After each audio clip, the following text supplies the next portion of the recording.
Hey, salut tout le monde, nouvelle vidéo là-dessus sur Fox Studies. Parce que si nous allons enfin parler du Nikon ZFC. Oui, j'ai parlé de faire une vidéo sur ce gars-là depuis décembre. Bon, c'est pas le nombre de vidéos que j'ai fait entre temps, mais quand même.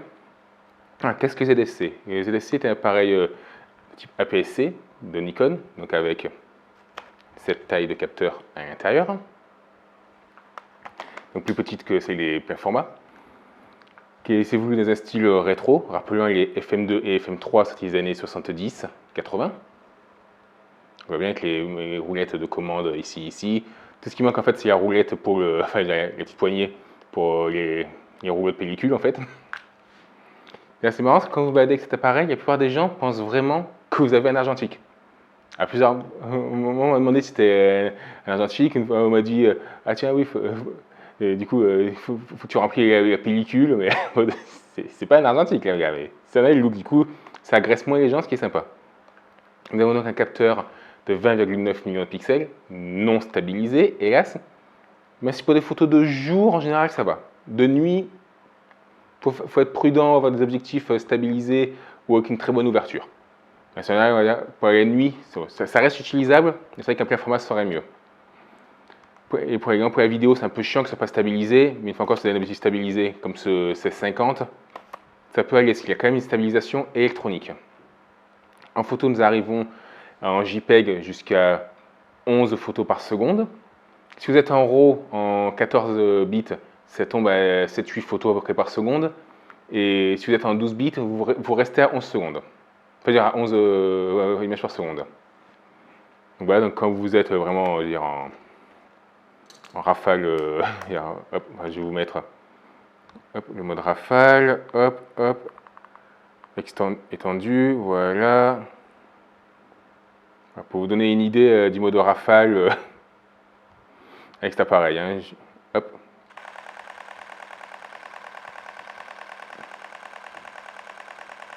Elle continue là. Hein. Voilà, là, elle s'est arrêtée. Voilà, comme plutôt, là, je suis à 256 photos et avant, j'étais à.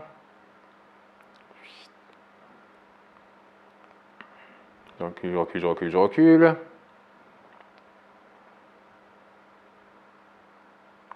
Voilà. Ça prend littéralement 100 photos. J'étais à 156 photos de l'appareil avant de faire la rafale. Quand même pas mal. Hein. Alors, si je augmente et que je mets en RAW, j'étais, comme je dis, à 256. Hop. Normalement, c'est quand même plus court là. Ouais, c'est là, il s'est arrêté. J'avais quand même fait une 40, je suis passé à 296. Parce que là, j'étais en RAW, du coup, 14 bits. Si je mets, hop, on remonte. La taille des RAW, voilà. Si je mets RAW 12 bits, toujours rafale, donc je suis à 296.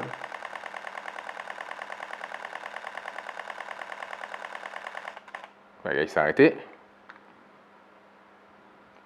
349. Donc 53. Un peu mieux. Donc bon, c'est pas non plus le plus gros des buffers, mais ça reste quand même très utilisable, comme vous pouvez le voir. À noter qu'il y a l'autofocus simple et continu en photo. En vidéo, il peut faire sur l'autofocus continu. Et aussi bien en photo qu'en vidéo, il y a la détection des visages et des yeux. C'est à noter parce que du coup, le Z50 prédécesseur n'avait pas le focus sur les yeux en vidéo. Maintenant, bon, il y a eu des mises à jour, il y a aussi. Mais à l'époque, quand lui est sorti, c'était le premier à l'avoir chez Nikon. Enfin, il y a eu le Z6 II et le Z7 II qui est aussi, mais en APS-C, c'était le premier. En capacité vidéo, il fait du 4K 30 sans recadrage.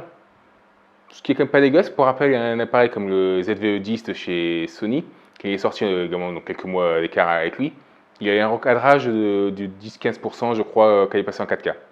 Il n'y en a pas. Il va jusqu'à 1080p, jusqu'à 120 images par seconde, sans recadrage aussi. A noter qu'il perd 3 fonctions quand il est en 1080p 100 et 120. L'autofocus sur les yeux dégage. Bon, vous avez toujours tous ces visages de mémoire, mais qui est quand même un peu moins réactif. Vous perdez la stabilisation électronique, parce qu'il n'est pas stabilisé certains petits comparants, mais il y a une stabilisation électronique pour la vidéo, qui est toujours utile.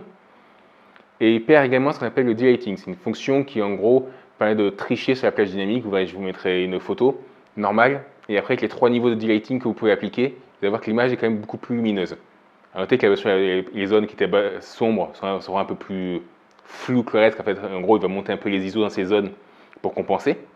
C'est en gros ce que vous feriez, c'est un fichier RAW quand vous augmentez les ombres pour que les détails des ombres deviennent plus lumineux. C'est un peu comme ça, mais sauf que ça le fait directement en photo et en vidéo. En réalité, qu'en photo, tu peux le faire après avoir pris la photo ou pendant que tu la prends. En vidéo, c'est uniquement quand tu prends la vidéo qu'il faut que ce soit déjà programmé pour que ça soit directement appliqué. Je vous montrerai également un exemple, pareil, même paramétrage et tout, avec et sans delighting, vous allez voir quand même qu'il y a une grosse différence de luminosité, ce qui est quand même très pratique dans les zones où vous voulez ressortir un peu plus d'informations qu'il y a dans les ombres. Test vidéo sans le delighting. Donc on peut voir qu'on sait gérer les ombres, tout ça. Skipper une sur la chaîne. Comme d'hab. Maintenant avec du delighting. Voilà. Aucun paramètre n'a été changé. L'ISO c'est le même, l'ouverture c'est la même, la vitesse d'obturation c'est la même. Donc on peut voir la luminosité n'a plus rien à voir. Ça uniquement, de mémoire, il n'y a que Nikon qui fait ça. Cet appareil est également capable de faire un timelapse en interne. Je précise qu'il n'y a pas toutes les caméras qui le faisaient. Hein. Pourtant assez basique. Il y a des Action Cam qui font ça depuis bien longtemps et tout. C'est vrai que ces appareils photo, c'était pas forcément le cas. De mémoire, chez Sony, c'était pas le cas. Je me souviens plus trop chez Fuji et chez Canon, peut-être que ça a été. Il faudrait que je regarde. Mais c'est vrai que cet appareil, c'était pas forcément le cas. Et là, du coup, ça fait longtemps chez Nikon que c'est présent. Ce qui est quand même pas mal. Donc je vous montrerai vite fait quelques exemples de photos qu'on peut faire avec différents objectifs que j'ai. Puis après, je ferai plutôt des reviews sur chaque objectif. Je possède mon 16-50. J'ai aussi un APS-C, le 50-250 qui est là. Donc un téléobjectif, hein, ça fait un équivalent 75x75 en plein format, ce qui est quand même pas mal.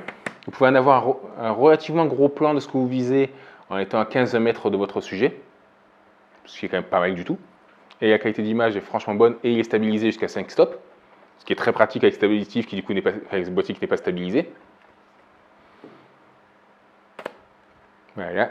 Donc voilà, je vais vous montrer donc les exemples de photos là-dessus. Puis je ferai une autre vidéo justement pour vous montrer les capacités vidéo de la caméra.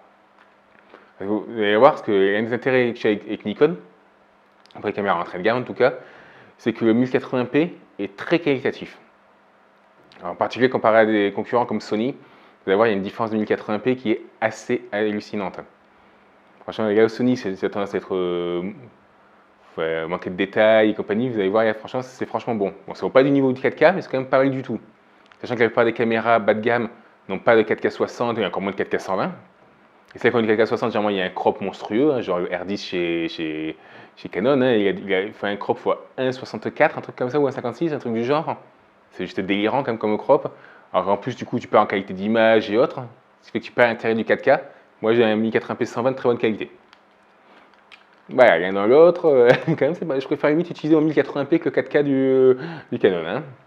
Alors, fait que du coup, il y a une basse luminosité qui n'est pas dégueulasse. Il peut avoir un ISO de mémoire jusqu'à du 200 et quelques mille d'ISO. Ce que tu n'utiliseras jamais, on va pas se mentir. Les APS-C, tu préfères éviter de dépasser les 1100 d'ISO. Tu peux utiliser du 3200, même 6400 avec ce genre d'appareil, tant que tu ne zoomes pas trop dans l'image. Si tu veux vraiment zoomer dans l'image, ne dépasse pas les 1600. Voilà, mais jusqu'à 3200, même 5000 d'ISO, en basse luminosité, franchement, ça va. Tu peux sortir une image qui est correcte tant que tu ne zoomes pas trop dedans. Donc, voilà, je vous donnerai quelques petits exemples. Donc, pour l'instant, des photos de jour. Je ferai une vidéo pour les capacités en basse luminosité et une vidéo également, du coup, pour les différents objectifs que je possède, que vous pourrez utiliser là-dessus. Pour rappel, les montures Z utilisent aussi bien les objectifs APS-C que plein format. C'est les mêmes montures, hein, comme ils ont fait chez Sony et chez Canon. Donc, je vous montrerai quelques objectifs plein format dessus et les APS-C. Et vous me direz ce que vous en pensez. Allez, sur ce, à la prochaine. Ciao!